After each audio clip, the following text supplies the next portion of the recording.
Amado Padre, te damos las gracias por esta nueva oportunidad que nos das de poder compartir tu santa palabra. Te pedimos, mi Señor, que nos envíes a tu Espíritu para que se quede con nosotros y estés, Señor, en cada uno de los corazones y las mentes de todos nuestros hermanos en el mundo entero. Ayúdanos a comprender tu voluntad, Señor. En el nombre de Jesús te lo pedimos. Amén. Dios eligió a un pueblo de entre todas las naciones del mundo. Dios cumplió esa promesa que le hizo a sus siervos, Abraham, Isaac y Jacob. Solo que cuando los sacó de la esclavitud de Egipto, el pueblo pensaba que podía vivir de acuerdo a sus propios planes. El pueblo había adoptado una costumbre pagana y esa costumbre degradaba a la divinidad. Pero a pesar de ello, Dios estaba en su tras, buscándolo al ser humano para ayudarlo. Dios, mis hermanos, nunca ha dejado solo al hombre. Dios no abandonó a su pueblo, sino que decidió vivir a su lado. Y que me hagan un santuario para que yo viva entre ellos, dijo el Señor. Para él su pueblo era su mejor tesoro. Dios mismo quiso vivir en medio de ellos para guiarlos, para ayudarlos y para reconciliarlos con el cielo. Y harán un santuario para mí y habitaré en medio de ellos. Eso es lo que dijo el Señor. Y ordenó a Moisés que hiciera ese santuario. Le dio las instrucciones, le dio los planos, qué materiales iban a utilizar. Eso le dio el Señor a Moisés. El tema para hoy lleva por título, y harán un santuario para mí. Mis hermanos, qué alegría, qué privilegio, qué gozo poder compartir nuevamente con ustedes la palabra de Dios a través de las lecciones de la escuela sabática. Sean todos bienvenidos a este programa de escuela sabática. La lección tiene 4 subtemas que vamos a desarrollar. El primero dice acudir a Dios en busca de consejo. El segundo, morando entre el pueblo. El tercero, su presencia personal. Y el cuarto dice las 3 secciones. Así que vamos a desarrollar la lección, que es muy importante para esta semana, como todas las otras lecciones también. El subtítulo dice acudir a Dios en busca de consejo. Antes de la construcción del santuario, ¿qué posibilidad había si alguien sentía la necesidad de conocer la voluntad del Señor? ¿Con qué respeto siguió el pueblo a Moisés hasta el tabernáculo? Vamos a estudiar el libro de Éxodo, capítulo 33, versículos del 7 al 11. Y Moisés tomó el tabernáculo y lo levantó fuera del campamento, lejos del campamento, y lo llamó el tabernáculo de la congregación. Y fue que cualquiera que buscaba a Jehová salía al tabernáculo de la congregación, que estaba fuera del campamento.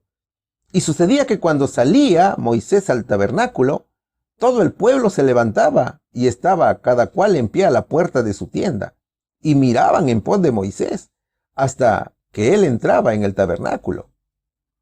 Y cuando Moisés entraba en el tabernáculo, la columna de nube descendía y se ponía a la puerta del tabernáculo, y Jehová hablaba con Moisés. Y todo el pueblo miraba la columna de nube que estaba a la puerta del tabernáculo, y todo el pueblo se levantaba, cada uno a la puerta de su tienda, y adoraba. Y hablaba Jehová a Moisés cara a cara, como habla cualquiera a su compañero. Y él volvía al campamento. Mas el joven Josué, su criado, hijo de Nun, nunca se apartaba de en medio del tabernáculo. Hermosos versos. Es la palabra de Dios. Resulta que Israel había cruzado el Mar Rojo. Sus hijos habían cantado con mucho gozo. Estaban muy alegres, muy contentos. Y habían anunciado en sus alabanzas al santuario de Jehová. Los hebreos apenas habían llegado al Sinaí. Y mientras Moisés estaba con Dios recibiendo las tablas de la ley, el pueblo, doblegado por las costumbres egipcias, había caído en pecado, había caído en idolatría, había hecho el becerro de oro ¿Sabes por qué hicieron el becerro de oro, mi querido amigo? Porque ellos presenciaban siempre el culto al buey Apis que hacían en Egipto, que los egipcios adoraban al dios Apis. El buey era un animal sagrado para ellos. Entonces, ellos hicieron lo mismo. Hicieron un becerro y lo hicieron su dios. Así está escrito en Éxodo capítulo 32, versículo 4. Ese pecado hizo que Jehová se encienda en ira y quería consumirlos. El Señor también estaba probando la fe de Moisés. Y Moisés clamó, Moisés oró y pidió a Dios en su presencia. Incluso se ofreció como sustituto por el pecado del pueblo. Y Dios escuchó sus oraciones. Claro, Dios le dijo al libertador: no, Moisés, las cosas no son así. Cada uno pagará por sus pecados. Tú no puedes ser sustituto. El único sustituto por el pecado es Cristo. Por la intercesión de Moisés, el pueblo no fue castigado duramente, del todo, en ese momento. De todas maneras hubo un castigo allí, porque en ese día murieron como 3,000 personas. Sin embargo, el castigo sería más adelante. Fíjate, antes de que hicieran la obra de la construcción del tabernáculo, primero Dios hizo un llamado a Israel a que trabajaran en la obediencia a la ley de Dios. Es que una obediencia básica es un requisito indispensable para hacer la obra del Señor. O sea, cuando Dios te dice y te llama a construir su tabernáculo, primero te da su ley y tienes que aprender a obedecerla. ¿Qué sucedió luego? Sucedió que Dios dijo a Moisés: mira, Moisés, lleva a tu pueblo a Canaán. Diles que yo no iré con ellos, porque son tan tercos que si vuelven a pecar, hasta podría destruirlos a todos en el camino. Entonces Moisés le dijo al pueblo el mensaje de Dios, y el pueblo se puso muy triste. Dios les dijo que se quitaran sus atavíos, y así lo hicieron. Y Éxodo capítulo 33, versículo 7, dice que Moisés tomó el tabernáculo y lo levantó fuera del campamento, lejos del campamento, y lo llamó el tabernáculo de la congregación. Y fue que cualquiera que buscaba a Jehová salía al tabernáculo de la congregación que estaba fuera del campamento. Después de que el corazón de Israel se volvió hacia Dios, y después de que se humillaron quitando sus atavíos, Moisés dio el siguiente paso, que fue de un avivamiento espiritual hacia una relación restaurada y más íntima con Dios. Él inició un esfuerzo decidido por buscar a Dios. Hizo de su propia tienda el tabernáculo de reunión. Recuerda que el tabernáculo, el santuario terrenal, aún no se había construido. No te vayas a confundir. Lo que había en medio del pueblo era la tienda de Moisés, o sea, su casa, para entenderlo mejor. Desde allí era donde juzgaba al pueblo. O sea, hay un cambio. Moisés y su casa, que se ubicaban en el centro del pueblo, salen fuera del campamento y de aquel lugar preeminente con la intención de crear una zona de intimidad con el Señor. Entonces, cuando Dios le dice a Moisés que saque fuera del campamento al tabernáculo de reunión, simboliza el alejamiento de Dios. Y al moverlo fuera, Moisés claramente trazó una línea para ver quién realmente quería acercarse a Jehová. Significó que todos los que querían buscar al Señor tendrían que apartarse a algún lugar o de algún lugar para ir a otro. ¿Ves? Y sucedía que cuando salía Moisés al tabernáculo, todo el pueblo se levantaba y estaba cada cual en pie a la puerta de su tienda y miraban en pos de Moisés hasta que él entraba en el tabernáculo. Los hijos de Dios veían a Moisés cuando adoraba y ellos también adoraban. O sea, Moisés fue ejemplo y su influencia hizo que el pueblo se acercara a Dios. Eran momentos de reavivamiento espiritual. ¿Te das cuenta? El arrepentimiento de sus pecados era sincero y todo lo hicieron. Ellos suplicaron a Dios, confesando sus pecados con gran humildad. Entonces es de preguntarse, ¿había la posibilidad de conocer la voluntad del Señor? Por supuesto que sí, mis queridos hermanos. Dios es un Dios de amor y no nos abandona. ¿Qué sucedió luego? Cuando Moisés entraba en el tabernáculo, la columna de nube descendía y se ponía a la puerta del tabernáculo. Y Jehová hablaba con Moisés y todo el pueblo miraba la columna de nube que estaba a la puerta del tabernáculo. Y todo el pueblo se levantaba, cada uno a la puerta de su tienda, y adoraba. Eso es lo que dicen los versos. La gente tenía mucho respeto a Moisés. El pueblo sabía que Dios escuchaba a Moisés y estaba muy atenta para ver si Dios aceptaba la mediación de Moisés en su favor. Si consentía en reunirse con Moisés, podría esperar su misericordia. Por lo tanto, la esperanza era que no fueran consumidos por completo. Como ya te lo dije, Dios quería consumir a todo el pueblo por el pecado, por el becerro de oro.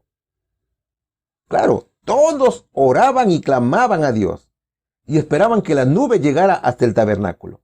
Y cuando la columna de nube descendió y se paró a la puerta del tabernáculo, el pueblo en su totalidad lloró de gozo. Se levantó y adoró.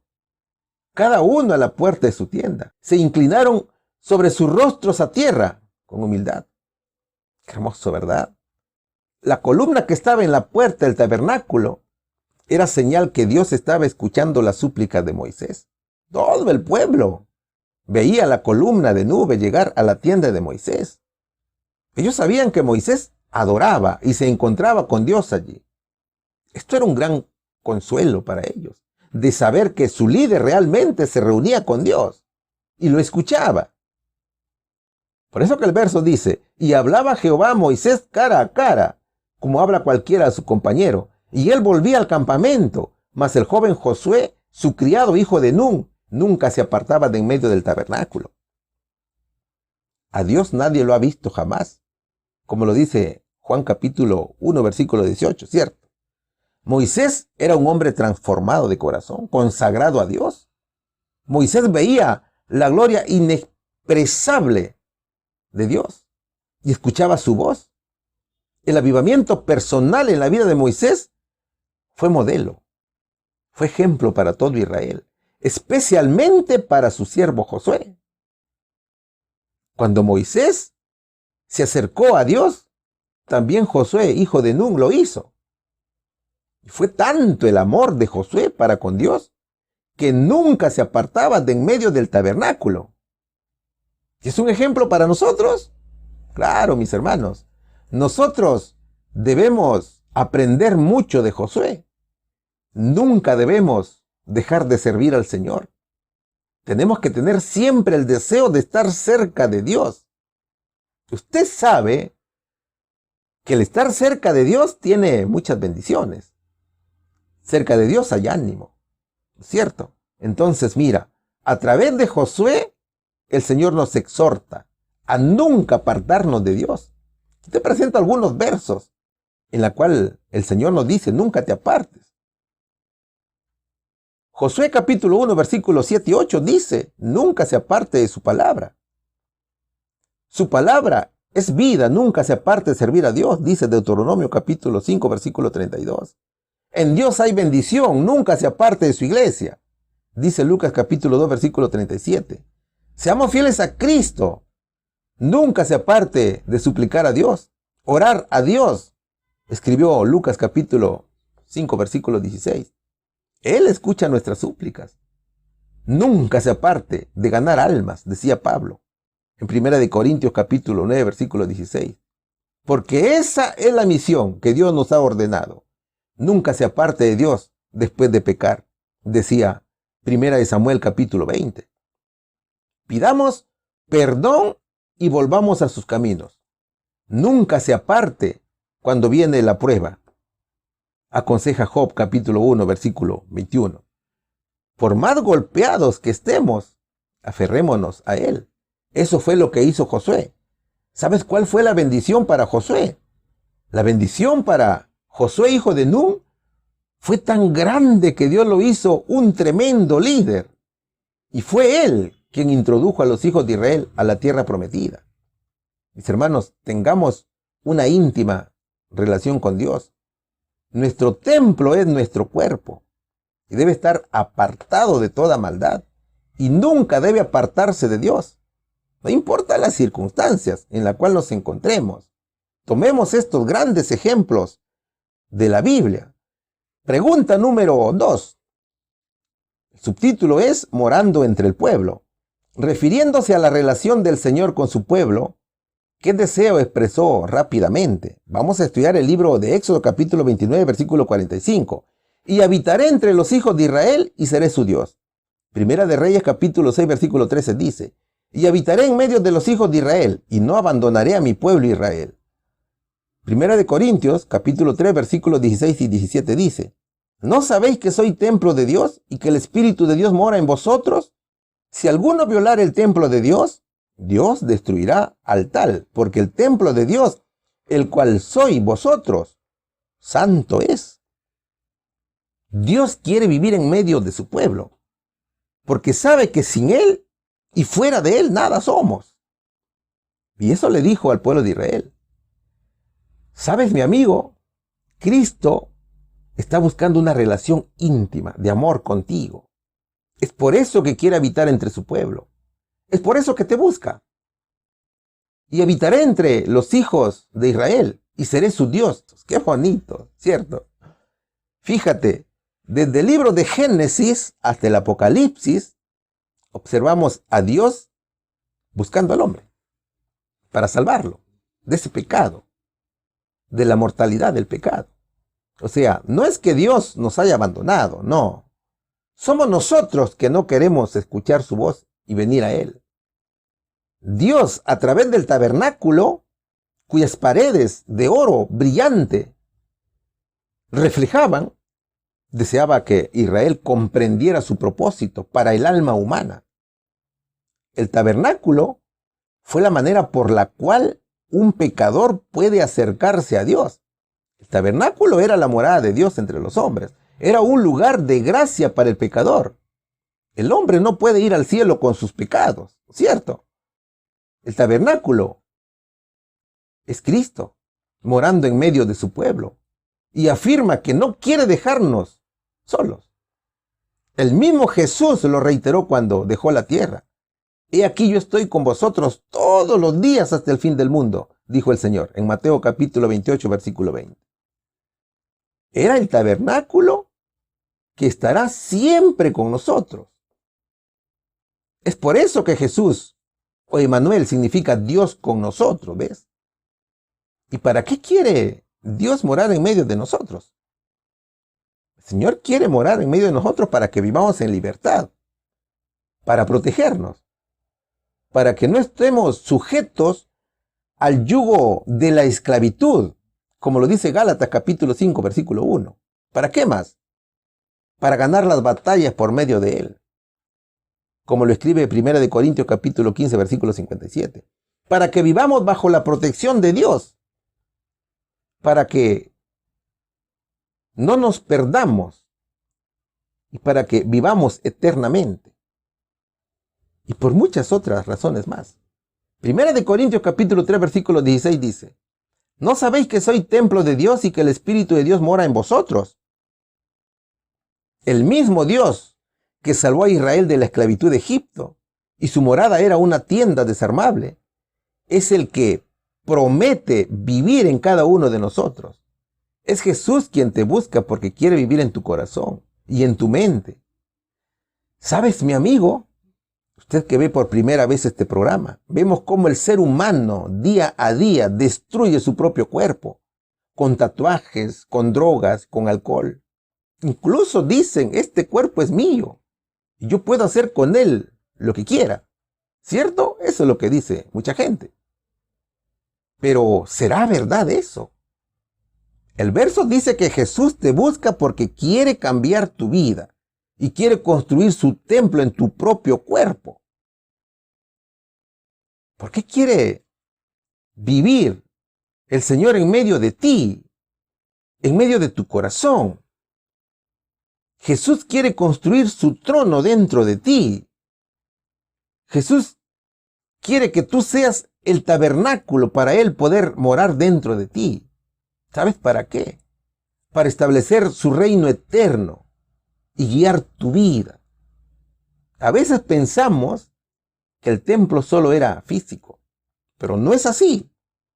Cada uno de nosotros es un templo espiritual donde mora Dios. Es que el espíritu viene de Dios. Acuérdate cómo creó Dios al hombre, con barro y soplo de vida, ¿cierto? Entonces, así como había un tabernáculo en la cual moraba Dios en el centro de su pueblo, también nuestro cuerpo es templo espiritual donde Cristo va a morar. Y desde allí manifiesta su presencia y sus bendiciones. O sea, somos privilegiados. ¿Sabe por qué? Porque nosotros mismos estamos construyendo un templo para Dios, un reino de Dios. Y con nuestra vida estamos preparando su trono, por medio del cual reinará y gobernará por la eternidad. ¿Ves? Así que no es verdad cuando muchos dicen que el cuerpo es pertenencia del hombre. Si alguno violar el templo de Dios, Dios destruirá al tal, porque el templo de Dios, el cual soy vosotros, santo es, dice 1 Corintios capítulo 3, versículo 17. Por medio de Cristo se había de cumplir el propósito simbolizado en el tabernáculo. Así como el tabernáculo brillaba y resplandecía por sus paredes de oro brillante que reflejaban en los matices del arco iris, así también debemos resplandecer en este mundo con buenas obras. Y esas obras son las obras del carácter, la bondad, ¿cierto? La benevolencia, la misericordia. Cada parte de nosotros debe resplandecer y debe reflejarse en otros. Cada uno de nosotros, mis hermanos, debe edificar su propio templo, que es su propio cuerpo, donde mora el Espíritu de Dios. Entonces, mi amigo, para que el Espíritu Santo more en nosotros, tenemos que mejorar nuestro carácter. Nuestra conducta debe modificarse y debe semejarse a la de Cristo. Mis hermanos, no destruyamos el templo que tenemos dentro, porque no es nuestro, sino es de Dios. Pregunta número 3. ¿Qué nos dice la pregunta número 3? ¿Qué comisión dio Dios a su pueblo para establecer esta relación? ¿Cuán significativo fue que proviniera del Señor? Estudiaremos el libro de Éxodo capítulo 25, versículo 8. Y que me hagan un santuario para que yo habite entre ellos. Segunda de Corintios capítulo 6, versículo 16, última parte, dice: habitaré y andaré entre ellos, y seré su Dios, y ellos serán mi pueblo. Dios ordenó a Moisés una misión, que era construir un santuario. Solo así establecería una relación con su pueblo. Pero, ¿qué era el santuario? Santuario o tabernáculo era un lugar donde moraba la presencia de Dios. Tabernáculo proviene del hebreo ojel, que significa tienda, y Mishkan, que significa morada, es decir, tienda de campaña, o santuario portátil, que cobijaba el arca del pacto, y era símbolo de la presencia de Dios en medio del pueblo. Al santuario se le conoce como tabernáculo de morada, tabernáculo del testimonio, tabernáculo de reunión, o casa de Jehová, como lo dice Éxodo capítulo 34, versículo 26. Ese tabernáculo estuvo en vigencia desde su construcción en el Sinaí hasta el templo construido por el rey Salomón. Y que me hagan un santuario para que yo habite entre ellos, dice Éxodo capítulo 25, versículo 8. Mira, Dios eligió a Israel por encima de todas las naciones y de todos los hombres. ¿cierto? Y él mismo sería su rey. Por lo tanto, cuando Moisés subió al monte Sinaí para recoger las tablas de la ley, Dios también le dio las instrucciones de cómo construir su morada. Dios ordenó que le hicieran un santuario o un lugar sagrado. Ese santuario debería construirse sin demora. Ese santuario era la morada de Dios en la tierra. Era el santuario terrenal. Dios quería morar. Él quería vivir. Él quería habitar entre su pueblo. ¿Sabes por qué quería morar Dios en medio de su pueblo? Porque el ser humano siempre ha huido de él. Siempre se rehúsa a venir a Dios. Pero Dios siempre está buscándolo para estar con él, para ayudarlo, para comprenderlo. Es que tú no sabes cuándo te llegará algo malo. El diablo siempre está allí pendiente para atraparte, para hacerte caer y para llevarte a la muerte. Dios sabe que desde que el hombre pecó, llegó el sufrimiento y el dolor. Entonces el ser humano siempre le da la espalda. El ser humano siempre prefiere el mal antes que al Señor. Y Dios siempre corre tras él, porque no lo quiere dejar solo, como ya te lo dije. Ahora, con los planos que contenían todas las instrucciones, medidas y materiales, Moisés construiría el tabernáculo. Es decir, que el santuario terrenal era una sombra, era un modelo del santuario celestial. De hecho, que antes de dar las instrucciones sobre el tabernáculo, el Señor explica la razón por la cual pide que se construya. Claro, el santuario era temporal, mientras que los israelitas viajaban por el desierto. Pero cuando llegarían a la tierra prometida, ese tabernáculo tenía que ser permanente. Y 2 Corintios capítulo 6, versículo 16, última parte, dice: habitaré y andaré entre ellos, y seré su Dios, y ellos serán mi pueblo. Dios dice que para que Él more en medio de nosotros, primero tiene que morar de manera individual, en cada uno de nuestro ser. O sea, primero tú, después todos. Es por eso que dice: habitaré y andaré entre ellos. Significa que el Señor tiene su morada en nuestros corazones. Dios permanece en nosotros. Y el verso nos dice algo hermoso. Aquí vemos que cuando Dios mora en nosotros, descubrimos que Él nos pertenece y nosotros le pertenecemos a Él. O sea, es algo mutuo, es algo recíproco. Dios pensará en su pueblo y su pueblo pensará en Él. Dios camina con nosotros y nosotros caminemos con el Señor, ¿te das cuenta? Entonces somos su tesoro especial. Un reino de sacerdotes y nación santa, como lo dice Éxodo capítulo 19, versículos 5 y 6. Es decir, Dios se revela como Padre y su pueblo como sus hijos. Eso nos da un sentido de pertenencia, una identidad en Él. Solo que para eso tenemos que prepararnos. Mis amigos, para recibir las bendiciones de Dios, primero tenemos que aceptar el llamado del Señor. Tenemos que buscar a Dios. Tenemos que aferrarnos a Dios ante las circunstancias de la vida. Hay gente que busca a Dios solamente cuando tiene problemas. Luego lo abandonan. Sin embargo, después se dan cuenta que hicieron mal en dejarlo y regresan nuevamente. Y viven con Cristo, ¿cierto? Otros vienen a Jesús por sus problemas y gracias a sus problemas aceptan al Señor y viven también con Él. ¿Ves? Dios te llama de distintas maneras. Después tenemos que aceptar a Dios y aceptar su pacto para que el Espíritu Santo pueda habitar en nosotros como templo. Tenemos que desechar todo lo que no le agrada a Dios. Tenemos que cambiar nuestro carácter. Dios ha prohibido a los creyentes asociarse con los incrédulos, con los idólatras. Todo aquel dedicado al servicio de Dios tiene que apartarse de lo impuro de sí mismo y de lo impuro del mundo también, para poder servirle con libertad. Entonces, mi amigo, no te olvides, Dios mora en medio de su pueblo.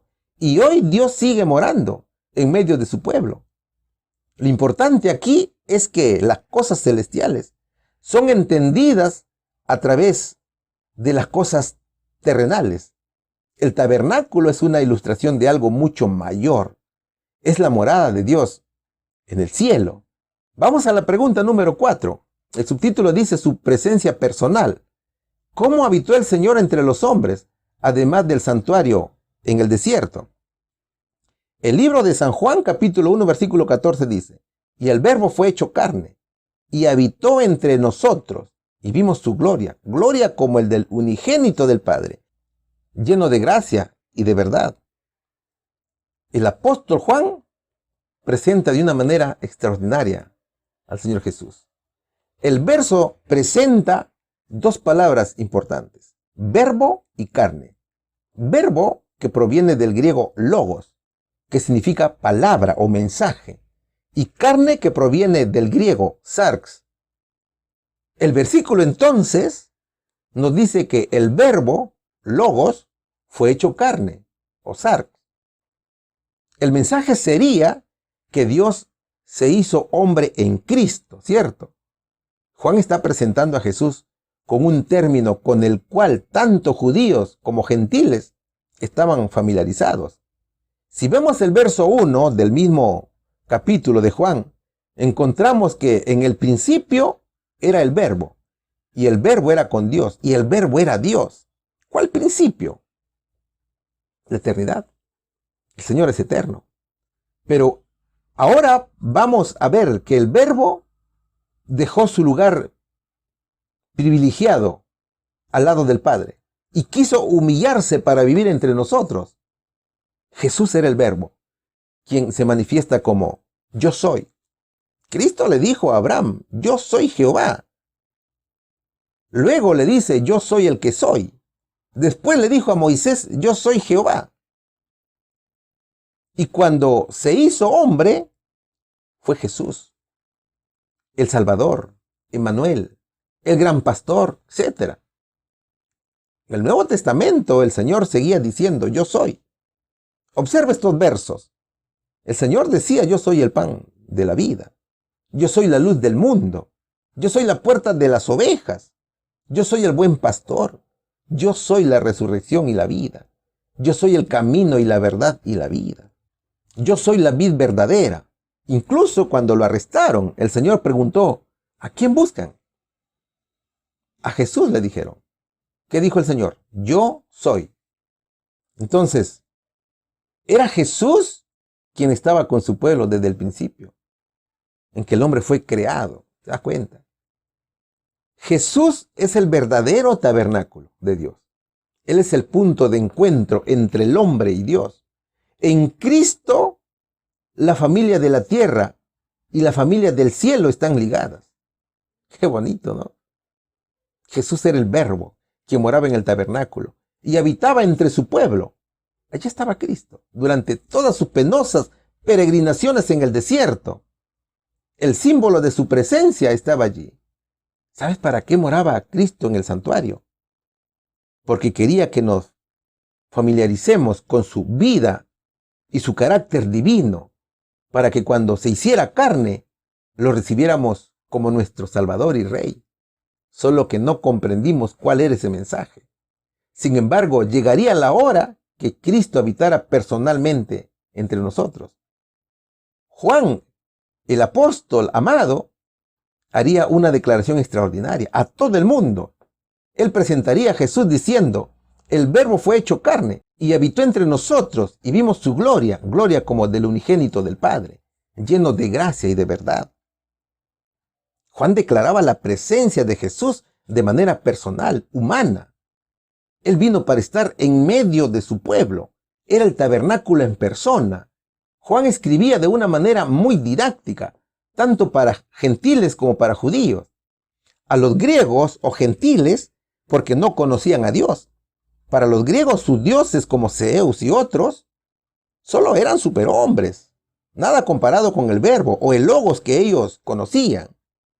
Entonces, Juan dice a los pensadores griegos, el logos que ustedes conocen, que hizo y ordenó el universo, fue hecho carne. O el logos fue hecho carne, porque así lo conocían los griegos. O sea, a los gentiles, Dios les dice que el verbo se ha encarnado. ¿Y qué le dijo a los judíos? A los judíos, porque a pesar de tener un conocimiento muy alto sobre Dios, se les hacía complicado aceptar que el gran Dios revelado en el Antiguo Testamento pudiera tomar forma humana. Juan les dijo a los pensadores judíos, la palabra de Dios fue hecha carne, y es Jesús. O sea, Cristo levantó su tabernáculo en medio de nuestro campamento humano. Jesús se acercó a su pueblo, pero su pueblo lo rechazó. ¿Ves? El apóstol Juan dice, hasta hoy, mis hermanos, Dios se ha acercado a nosotros en Jesús. Él ha venido a buscarnos. El apóstol le dijo, nosotros somos testigos, nosotros lo hemos visto. El apóstol decía que Jesús, a quien Juan el Bautista había bautizado, ese Jesús era el Verbo hecho carne. ¿Qué más dijo Juan? Juan dijo, y vimos su gloria, gloria como del unigénito del Padre, lleno de gracia y de verdad. Qué bonitos son estos versos, mis hermanos. Nuestro Señor Jesucristo, el Señor no vino con las manos vacías. Él trajo dos lindos y grandiosos regalos. Jesús vino lleno de gracia y verdad. Y cuando el verso dice lleno, es porque lo trajo todo. Toda su divinidad, toda su verdad.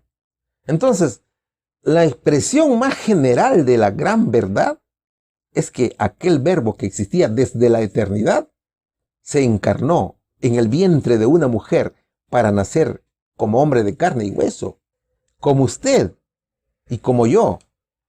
Mira, la encarnación es parte del misterio eterno más grande del plan de redención, como lo dice Romanos capítulo 16, versículo 25.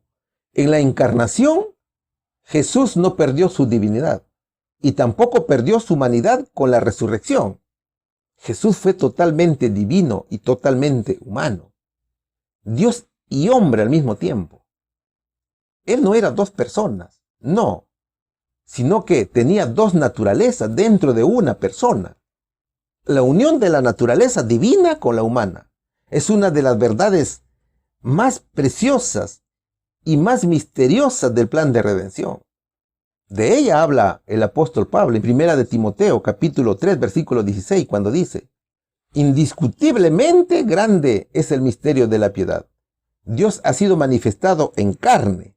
Entonces, no te olvides, Jesús, el Verbo, construyó su tienda al lado de la tienda de los hombres, a fin de morar entre nosotros y familiarizarnos con su vida y carácter divino, para que nosotros podamos ser luz para el mundo.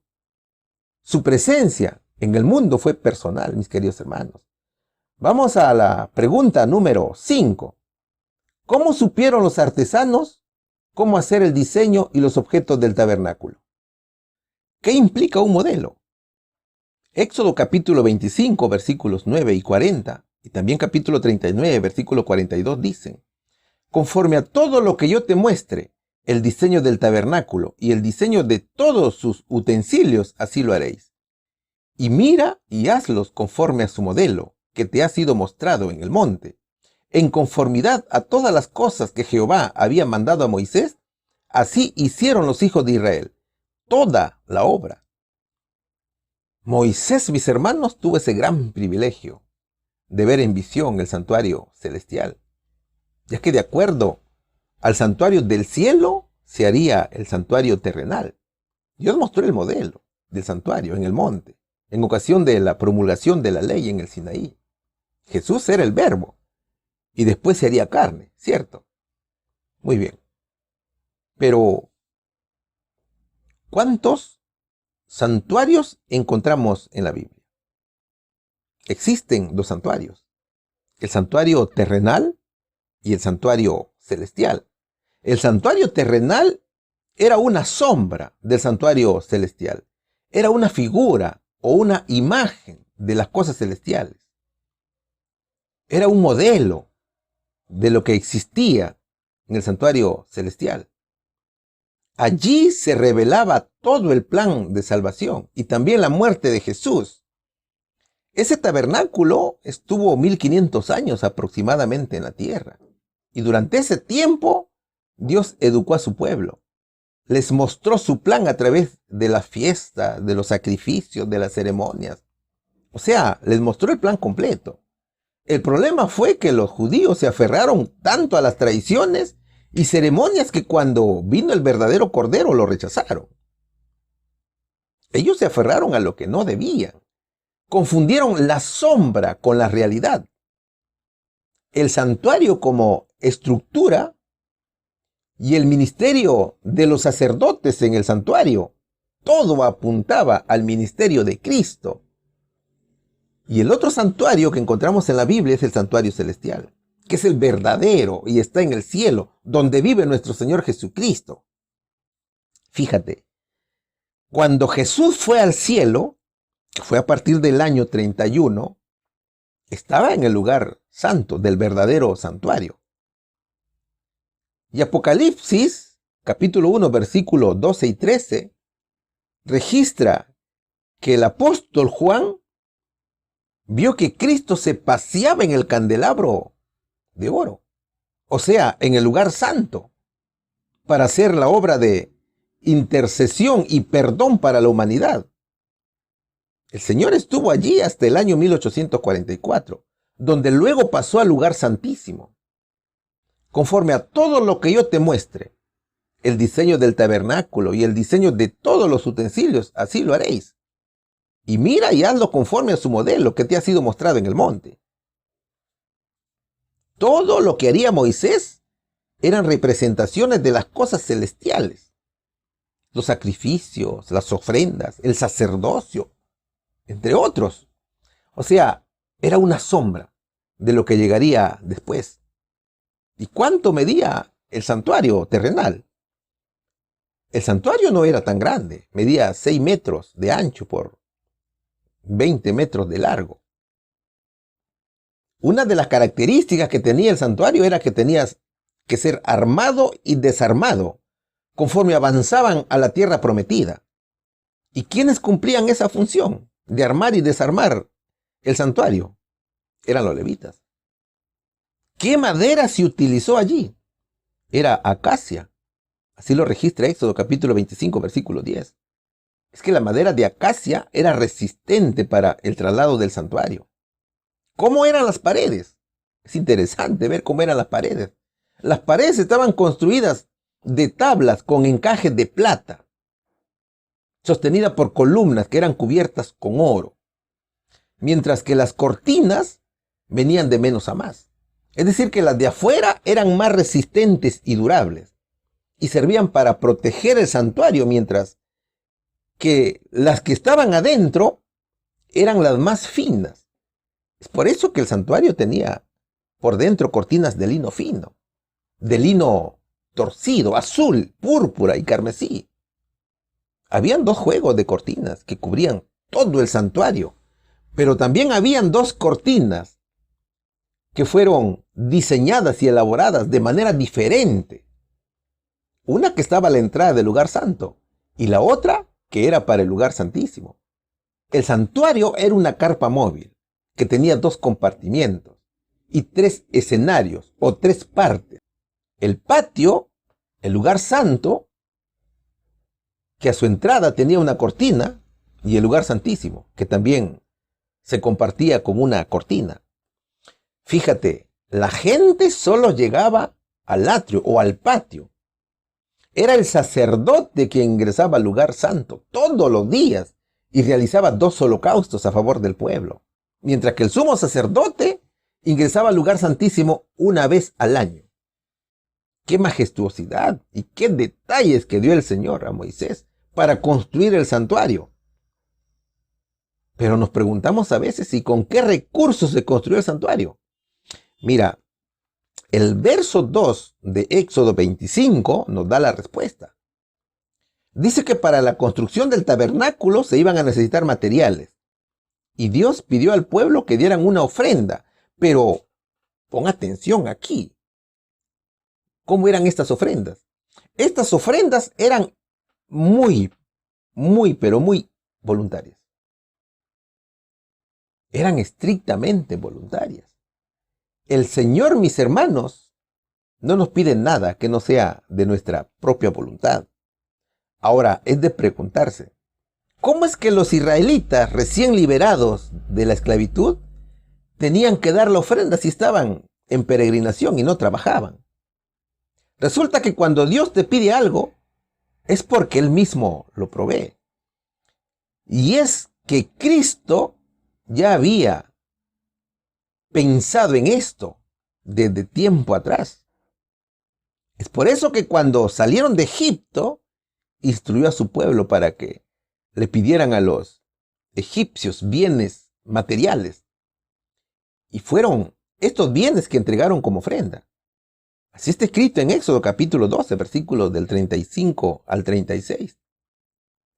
Todas las personas que daban sus ofrendas lo hacían de todo corazón y de manera voluntaria, mis hermanos. Es decir, que el pueblo era sabio y de corazón generoso. ¿Qué fue lo que dieron como ofrenda? Oro, plata, bronce, azul, púrpura, carmesí, lino fino, pelos de cabra, pieles de carneros, teñidas de rojo, pieles de tejones, madera de acacia, aceite para el alumbrado, especias para el aceite de la unción y para el incienso aromático, piedra de ónice y piedra de engaste para el éfod y para el pectoral y mucho más. Se necesitaban muchos materiales. ¿Y cuáles serían sus elementos del santuario? El santuario estaba compuesto por el tabernáculo, por su tienda, sus cubiertas, sus corchetes, sus tablas, sus barras, sus columnas, sus basas. Allí estaba el arca también y sus varas. El propiciatorio, el velo de la tienda, la mesa y sus varas y todos sus utensilios. El pan de la proposición, el candelero del alumbrado y todos sus utensilios, sus lámparas y el aceite para el alumbrado, el altar del incienso y sus varas, el aceite de la unción y el incienso aromático, la cortina de la puerta para la entrada del tabernáculo y la fuente con su base, cortinas del atrio, sus columnas y sus basas, la cortina de la puerta del atrio, las estacas del tabernáculo, las estacas del atrio y sus cuerdas, las vestiduras del servicio sacerdotal. Así lo dice Éxodo capítulo 35, versículos del 10 al 19, que te invito a leer. ¿Quiénes serían los constructores? Las personas que iban a construir el santuario era gente dotada de sabiduría. Esa sabiduría era divina. Allí encontramos a Bezalel y a Aholiab. Ellos eran hombres sabios constructores, llamados por Dios, dirigidos por el Espíritu Santo para construir el tabernáculo. Ellos lo harían de acuerdo a cada detalle que Dios les dio. Seguramente que Bezalel y Aholiab habían construido algunos templos en Egipto. Tal vez habían fabricado ladrillos durante su esclavitud, pero ahora estaban a las órdenes de Moisés para construir el santuario de Dios. ¡Qué privilegio, hermanos! Ahora, ellos habían sido nombrados constructores oficiales del tabernáculo y se convertirían en artesanos de primera categoría, como lo dice Éxodo capítulo 31, versículos del 1 al 11. Además del plano, todo esto estaba escrito en el expediente técnico de la obra del santuario. Pero, ¿qué ocurrió después de culminar la obra? La obra ya estaba casi lista. Éxodo 39, versículo 42 dice: en conformidad a todas las cosas que Jehová había mandado a Moisés, así hicieron los hijos de Israel, toda la obra. Cuando terminó la obra, los constructores se la entregaron a Moisés. No solamente le entregaron el santuario, sino también los utensilios, el aceite, el pan, etc. Entonces, Moisés inspeccionó el trabajo y vio que estaba hecha tal y como Dios le había ordenado. Luego los bendijo. Querido amigo, el mismo Jesús que mostró el santuario a Moisés para su construcción, es también quien hoy nos muestra el santuario que quiere que construyamos dentro de nuestro cuerpo, para que Él pueda morar en nuestro corazón. Así como dio su aprobación para la obra hecha por los constructores. También quiere dar su aprobación por el templo que construyamos para Él. ¿Y dónde se encuentran los materiales y las instrucciones para construir nuestro santuario para Cristo? Seguramente nos estamos preguntando, ¿no es cierto? Esas instrucciones, esos materiales están descritos en la Biblia, que es la palabra de Dios. Allí los podemos encontrar para que ese templo que construyamos dentro de nosotros sea lo que Cristo quiere, para que Él pueda morar allí. ¿Te das cuenta? Vamos a la pregunta número 6. El subtítulo dice las 3 secciones. ¿Qué rodeaba el tabernáculo completamente y para qué servía? Estudiaremos siempre el libro de Éxodo, que ha sido objeto de estudio en esta lección. Capítulo 27, versículo 9, capítulo 40 y versículo 33. Y harás el atrio del tabernáculo para el lado del austro, hacia el sur, y tendrá el atrio cortinas de lino torcido de 100 codos de longitud cada lado. Éxodo capítulo 40, versículo 33 dice: Finalmente erigió el atrio en derredor del tabernáculo y del altar, y puso la cortina de la puerta del atrio, y así acabó Moisés la obra. La obra ya estaba a punto de terminarse, ¿cierto? Ese santuario debía estar dentro de un cerco, porque así lo había ordenado Dios. El Señor dio instrucciones sobre el atrio, las dimensiones, los materiales y las cortinas exteriores del tabernáculo, que incluían las cortinas especiales que servían como entrada. El cerco perimétrico que delimitaba el atrio era de lino fino, de color blanco, y su área era por el norte 45 metros, por el sur también 45 metros, por el este era 22 metros y medio, y por el oeste también eran 22 metros y medio. Las medidas eran en codos. Cada codo en su conversión equivale a 45 centímetros. Y harás el atrio del tabernáculo para el lado del austro, hacia el sur. Tendrá el atrio cortinas de lino torcido, de 100 codos de longitud cada lado, dice el verso. Observa la imagen. Vamos a ilustrarnos con la imagen. Las cortinas del patio eran de lino fino y medían 2 metros 25 centímetros de alto. Cada uno tenía una base de bronce y una pieza superior de plata y un gancho de plata para colgar el lino. Y servían como protección del santuario. La cortina corta de lino que rodeaba el patio estaba sostenida por columnas de bronce. 20 columnas en los lados largos y 10 en el lado corto del patio, que tenía forma rectangular, ¿cierto? Con 3 columnas en el lado de la entrada al tabernáculo. El cerco perimétrico tenía sus propósitos. ¿Cuáles eran esos propósitos? Primero, impedían el ingreso prohibido al santuario.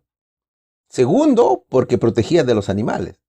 Y tercero, era la demarcación entre el mundo y la santa presencia de Dios. Finalmente, simbolizaba la forma de acercarse a Dios por su puerta.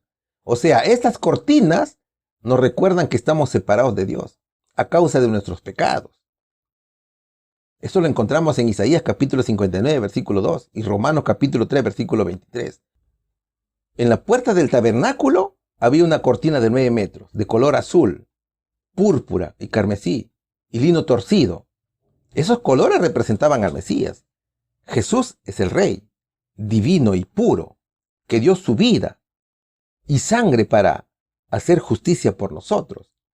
El color azul representa lo celestial y divino. El púrpura representa su autoridad.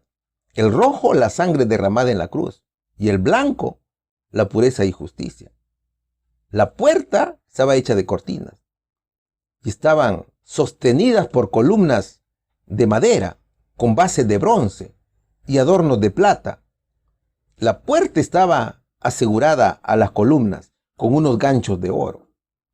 Luego de poner todo en su lugar, Éxodo capítulo 40, versículo 33 dice que finalmente erigió el atrio en derredor del tabernáculo y del altar y puso la cortina de la puerta del atrio, y así acabó Moisés la obra. ¿Qué pasó luego de culminar con la obra. Cuando Moisés terminó de instalar el atrio y culminó la obra, sucedió algo extraordinario. En ese momento descendió del cielo la gloria de Dios, que era la presencia del Señor en medio del pueblo. Había una gran fiesta en el pueblo. El santuario terrenal fue un modelo de una realidad celestial, mis queridos hermanos. Pregunta número 7. Hemos llegado al final de la lección. Estamos en la pregunta número 7. Estamos estudiando el subtítulo Las tres secciones. ¿Cómo se llamaban los dos espacios o departamentos del santuario terrenal? El libro de Éxodo, capítulo 26, versículo 33 dice: y pondrás el velo debajo de los corchetes, y meterás allí del velo adentro el arca del testimonio, y aquel velo os hará separación entre el lugar santo y el lugar santísimo. Hebreos capítulo 9, versículos 2 y 3 dice: porque el tabernáculo fue edificado así. La primera parte en donde estaba el candelero y la mesa y los panes de la proposición, el cual es llamado el santuario. Y tras el segundo velo estaba la parte del tabernáculo que es llamado el lugar santísimo. En la tierra había un santuario terrenal que era sombra del santuario celestial. Aunque ningún edificio en el mundo puede representar la grandeza y la gloria del templo celestial, la morada del Rey de Reyes. Pero era necesario que las verdades acerca del santuario celestial y de la gran obra que allí se efectúa a favor de la redención del hombre se enseñaran mediante el santuario terrenal y de sus servicios. El santuario terrenal contaba con tres partes: el atrio, el lugar santo y el lugar santísimo, como ya lo dijimos en las interrogantes anteriores. Era en este lugar donde los hijos de Dios encontraban refugio y perdón. Mira, ellos debían tener fe, porque a través de un rito que consistía en el sacrificio de animales, alcanzarían el perdón de sus pecados. El pecador tenía que mentalizarse que aquel animal representaba a Cristo. Era en el atrio donde se daba inicio al rito. En el atrio o en el patio se sacrificaban los animales puros, ovejas, carneros, toros, etc. El animal sacrificado moría en lugar del pecador arrepentido y simbolizaba el sacrificio de Jesús, al Cordero de Dios que quita el pecado del mundo. En el atrio habían dos objetos: el altar de los sacrificios y la fuente de bronce o lavatorio. Pero además del atrio encontramos dos secciones: el lugar santo y el lugar santísimo. El lugar santo, que representaba la continua intercesión de Cristo por su pueblo. La gente del pueblo no podía entrar en este lugar y solo entraba el sacerdote. En su entrada había una cortina y tenía tres objetos: el altar del incienso, el candelero de los 7 brazos, la mesa con los 12 panes de la proposición. Éxodo capítulo 26, versículo 33 dice: y pondrás el velo debajo de los corchetes, y meterás allí del velo adentro el arca del testimonio, y aquel velo hará separación entre el lugar santo y el lugar santísimo. Entre el lugar santo y el lugar santísimo había una cortina. El lugar santísimo era el segundo compartimiento del santuario. Era el lugar más respetado y sagrado del santuario. En ese lugar había un solo mueble. El mueble era el arca del pacto o el arca de la alianza, compuesta por una caja grande de oro. Tenía una tapa, y en esa tapa habían 2 querubines de oro mirándose el uno al otro, representando cómo el cielo puede ver la salvación del hombre. Entre los 2 querubines estaba la Santa Shekinah, que era la presencia visible de Dios, que se manifestaba sobre el propiciatorio. Dios hablaba personalmente con Moisés desde el arca para dirigir a su pueblo. Dentro del arca estaban las tablas de la ley, con los 10 mandamientos. También estaba la vara de Aarón y el maná. El arca era el símbolo del trono de Dios, desde el cual Dios juzgará al mundo con su santa ley. El propiciatorio simboliza la misericordia, la gracia de Dios. En el lugar santísimo, Dios se manifestaba al sumo sacerdote una vez al año, de manera visible y majestuosa, como en la nube que ocultaba y a la vez revelaba su gloria. También Hebreos hace esta descripción. Hebreos capítulo 9, versículos 2 y 3 dice: porque el tabernáculo fue edificado así, la primera parte en donde estaba el candelero y la mesa y los panes de la proposición, el cual es llamado el santuario.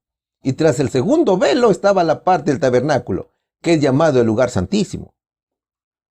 El lugar santísimo era separado del lugar santo mediante un cortinado llamado el velo. Este era de lino torcido, azul púrpura y carmesí. Tenía adornos de querubines bordados y estaba suspendido de corchetes de oro. Los 4 pilares y columnas que sostenían la estructura del cortinado eran de madera de acacia y estaban revestidos de oro. Y las basas eran de plata. Ahora, ¿cómo estaba revestido el santuario? Sigamos viendo las imágenes. El santuario estaba revestido de 4 cubiertas. La primera cubierta eran cortinas de lino torcido, azul, púrpura y carmesí, con querubines de obra primorosa, como lo dice Éxodo capítulo 21, versículos del 1 al 6. ¿Qué representaban los colores de la primera cubierta? El lino fino es la vestimenta celestial y símbolo de la justicia de Cristo, como está escrito en Apocalipsis capítulo 19, versículo 8. Mientras que el azul señala su naturaleza celestial. El púrpura es el color de la realeza y lo proclama como rey. El carmesí lo prefiguraba como varón de dolores, como lo dice Isaías capítulo 53, versículo 3, que derramaría su sangre para redimir a la raza humana. Estos colores representan la plenitud de la divinidad de Jesús, pero no eran visibles desde afuera. La segunda cubierta eran cortinas de pelo de cabra. La cubierta representaba a Cristo como nuestra expiación. El pelo de cabra representaba que en el Yom Kippur, o en el día de la expiación, se utilizaban 2 machos cabríos para la expiación, como lo dice Levítico capítulo 16, versículo 5. Después encontramos la tercera cubierta. Esta cubierta era de pieles de carnero, teñida de rojo. Esta cubierta recuerda el momento en que Abraham estaba a punto de sacrificar a Isaac en el monte Moriah.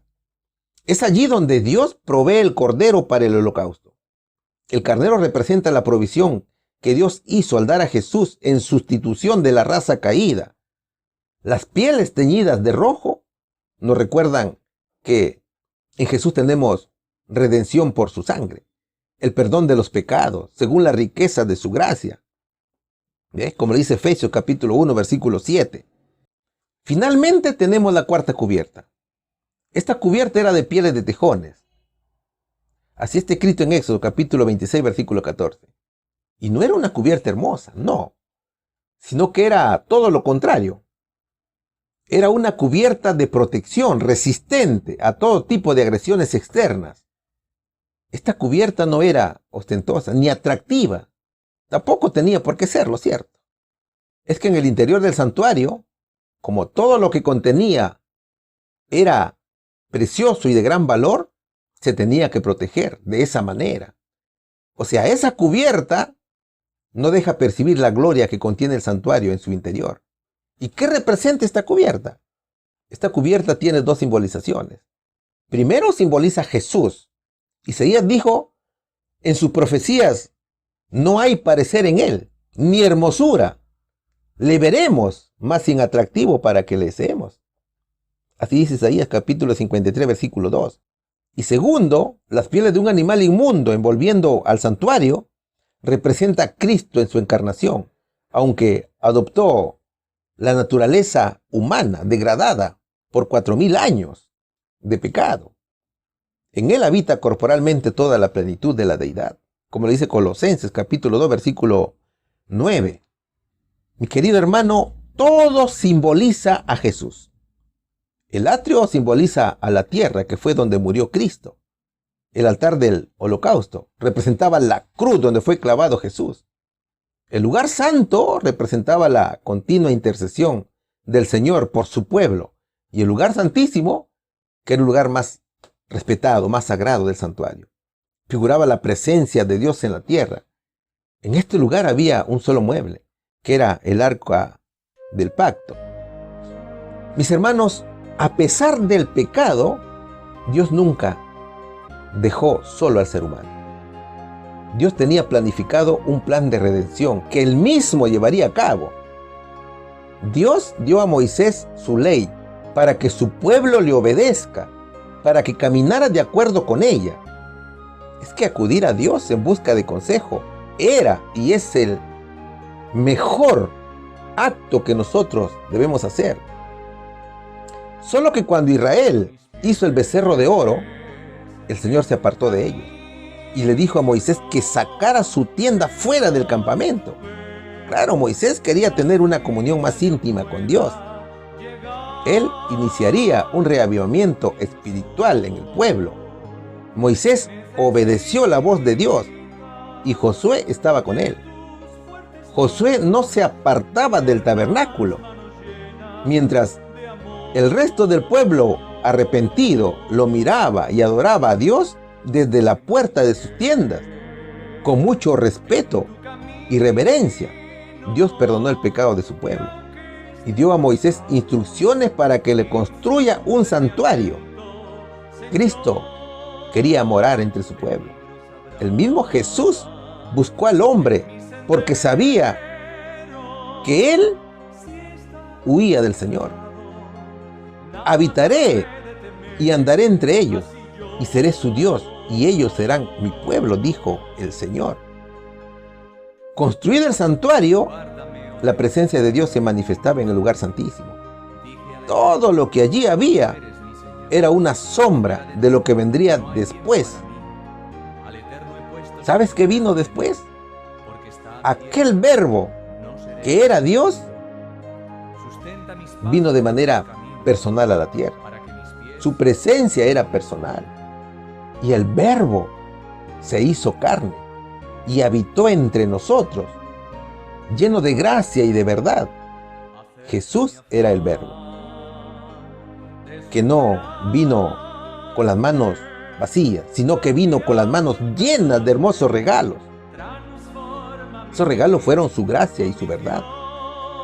Solo que el pueblo, a quien había preparado durante mucho tiempo, no lo reconoció.